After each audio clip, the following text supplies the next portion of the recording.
सवाल सूरज की रोशनी को जमीन तक पहुंचने में कितना वक्त लगता है? आपके लिए option A 2 minute, B 5 minute, C 8 minute.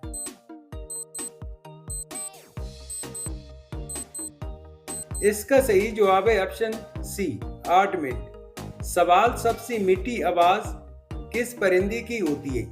आपके लिए ऑप्शन है ए बुलबुल, बी कोयल, सी तोता।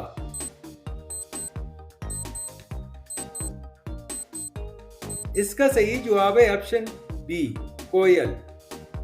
सवाल दुनिया में सबसे ज्यादा खाया जाने वाला फल कौन सा है? आपके लिए ऑप्शन है ए केला, बी सेब, सी अंगूर।